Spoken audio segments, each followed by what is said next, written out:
ساری ٹرانسمیشن میں ایک بار پھر خوش آمدید حافظ شاہ ملئی ظہیر صاحب، کیا کمزور ایمان کی علامت ہے حسد؟ بے شک یہ تقدیر کے اوپر ایمان نہ رکھنے کی علامت ہے اور لالچ کی علامت ہے، اور ظاہر ہے جس کے اندر لالچ ہے اس کا ایمان کمزور ہے۔ خود رسول اللہ صلی اللہ علیہ وسلم نے فرما دیا ایمان اور حسد ایک دل میں جمع نہیں ہو سکتے، بات ختم۔ اس کا مطلب ہے کہ کمزور ایمان نہیں، ایمان کی تو اس کا اللہ کے اوپر توکل ہے، اللہ کے فیصلوں پر یقین ہے، تو حسد ایمان کی تو رسول اللہ نفی کر دی نا کہ حسد اور ایمان ایک دل میں اکٹھے آ ہی نہیں سکتے۔ اور رسول اللہ صلی اللہ علیہ وسلم کی حدیث اس بات کے اوپر دلالت کرتی ہیں کہ جنت ان لوگوں سے بھری ہوئی ہے جن کے دل کینہ بغض حسد سے پاک ہیں۔ جنت ان لوگوں سے بھری ہوئی ہے جن کے دل، حتیٰ کہ رسول اللہ صلی اللہ علیہ وسلم نے حضرت عائشہ کو یہاں تک کہہ دیا، حضرت عائشہ نے ایک مرتبہ کہہ دیا کہ حضرت صفیہ کوتاہ قد ہیں۔ اب یہ بتائیں یہ اتنی کوئی معیوب بات نہیں ہے کہ قد چھوٹا بھی تھا ان کا، تو رسول اللہ صلی اللہ علیہ وسلم نے کہا اگر تیری بات کی گولی بنا کے نا مفہوم ایک میٹھے سمندر میں ڈال دی جائے نا، پورا سمندر کڑوا ہو جائے۔ اتنی سی بات بھی رسول اللہ کو برداشت نہیں ہے، اور رسول اللہ صلی اللہ علیہ وسلم کو تو یہ بھی برداشت نہیں ہے۔ حضرت عثمان ایک دن سفارش لے کے آگے ان لوگوں کو جنہوں نے رسول اللہ صلی اللہ علیہ وسلم نے، آپ کو پتا ہے نا فتح مکہ کے موقع پہ معافی کا اعلان کیا، لیکن بعض لوگوں کا کہا اگر خانہ کعبہ کے پردوں کے ساتھ بھی لٹکے ہوں گے تو ان کو قتل کرنا۔ ان میں سے ایک کو حضرت عثمان لے کے آگے اور امان طلب کی کہ اللہ کے رسول آپ نے فلاں کو معاف کر دیا، فلاں کو کر دیا، اس کو بھی کر دیجئے۔ رسول اللہ کچھ دیر خاموش رہے، کچھ دیر، اور اس کے بعد اس کو امان دے دی۔ جب وہ واپس چلا گیا تو رسول اللہ نے اپنے ساتھیوں سے پوچھا اس کے ظلم مظالم تمہیں یاد نہیں تھے؟ تو کوئی تم میں عقل مند نہیں تھا کہ اس کو میری امان دینے سے پہلے طلب کر دیتا؟ تو صحابہ نے رسول اللہ سے کہہ دیا کہ آپ ہمیں آنکھ سے اشارہ کر دیتے۔ تو رسول اللہ نے کہا میں پیغمبر ہوں، میں رسول ہوں، میں ایک آنکھ کی خیانت بھی نہیں کر سکتا، اور میں سامنے سے اگر قتل کرنا ہوتا تو کرواتا۔ اسلام میں تو اتنی سی خیانت بھی نہیں ہے۔ اور رسول اللہ صلی اللہ علیہ وسلم کے ساتھ یہودیوں نے، جو شاہ صاحب نے اشارہ کیا نا رسول اللہ صلی اللہ علیہ وسلم کو جو زہر دیا گیا ہے، یہودیوں نے کیوں دیا؟ حسد کی وجہ سے۔ قرآن پاک میں یہ لفظ موجود ہیں کہ یہ تمہیں ایسے پہچانتے ہیں جیسے اپنے بچوں کو پہچانتے ہیں۔ کس چیز نے حسد کے اوپر مجبور کیا؟ صرف اس بات کے اوپر کہ اسحاق کی اولاد میں سے کیوں نہیں آیا۔ حسد کتنا عجیب ہے کہ یہ ان کو حسد لے دے گیا کہ یہ اسماعیل کی نسل میں سے کیوں ہے، اسحاق کی نسل میں سے کیوں نہیں۔ اس حسد کی بنیاد کے اوپر رسول اللہ ہی کی نبوت کا انکار کر دیا۔ گویا حسد انسان کو کئی مرتبہ ایمان سے بھی فارغ کر دیتا ہے، اور تم اس وقت تک تمہارے اندر بھلائی رہے گی جب تک تم میں حسد نہ رہے گا۔ اور رسول اللہ نے یہ بھی فرما دیا حسد کرنے والا میری امت میں سے ہی نہیں۔ اب پیچھے کیا بات رہ گئی؟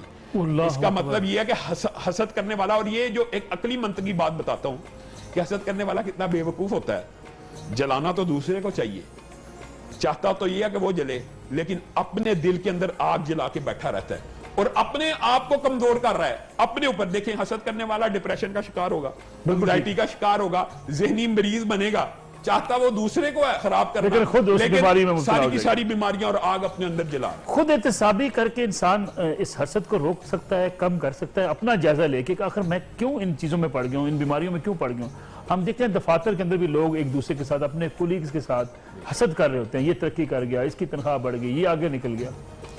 نبی کریم علیہ الصلوۃ والسلام کا ارشاد گرامی ہے کہ الکیس من دان نفسہ، دنا انسان وہ ہوتا ہے کہ جو اپنا محاسبہ خود کرتا ہے، اپنا حساب خود کرتا ہے، اپنا جائزہ خود کرتا ہے، لوگوں کے نہیں کھاتا، اپنا جائزہ لیتا ہے۔ حاسبوا انفسکم قبل ان تحاسبوا، حضرت عمر فاروق رضی اللہ عنہ فرمایا کرتے تھے کہ اپنا حساب خود کیا کرو، وگرنہ وہ وقت آ جائے جب اللہ تمہارا محاسبہ کرے گا۔ ماں جی عائشہ صدیقہ رضی اللہ عنہ فرماتی ہیں کہ نبی کریم علیہ الصلوۃ والسلام نے فرمایا ما نوقش احد یوم القیامت الا عذب، عائشہ قیامت کے دن جس کا احتساب میں رب نے کر لیا پھر اسے عذاب جہنم سے کوئی بچا نہیں سکے گا۔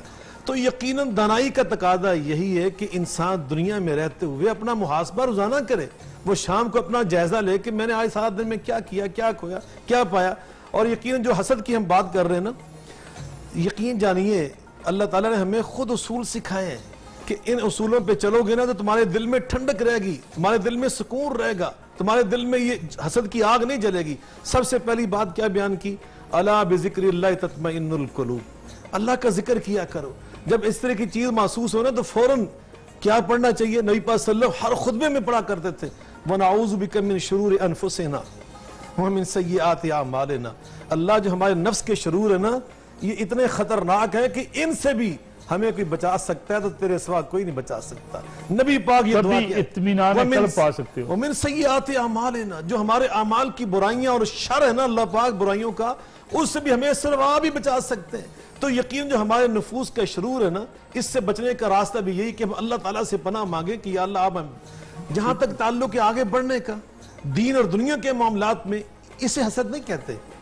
اس میں ہرگز لفظ حسد ہمیں بولنا بھی نہیں چاہیے. بالکل ٹھیک. دیکھیے حضرت ابو صدیق رضی اللہ عنہ کے بارے میں عمر فاروق فرماتے ہیں کہ میں نے ہمیشہ کوشش کی ان سے آگے بڑھ جاؤں, میں ان سے آگے بڑھ جاؤں, لیکن کبھی مجھے موقع ہی نہ ملا سوائے غزوہ تبوک کے موقع پر.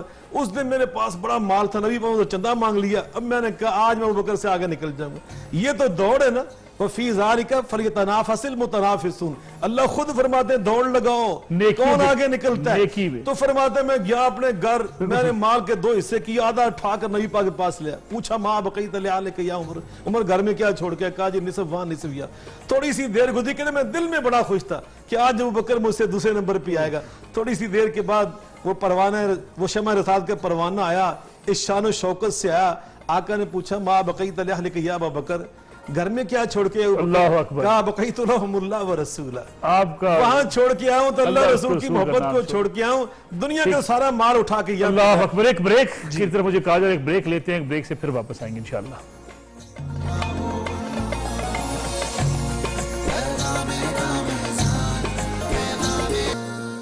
سیری ٹرانسمیشن میں ایک بار پھر خوش آمدید. زیادہ شاہ بخاری صاحب, ہم بات کر رہے تھے بریک پہ جانے سے پہلے کہ حسد کن کن چیزوں سے پیدا ہوتا ہے, پھر کن چیزوں کو تباہ و برباد کر دیتا ہے.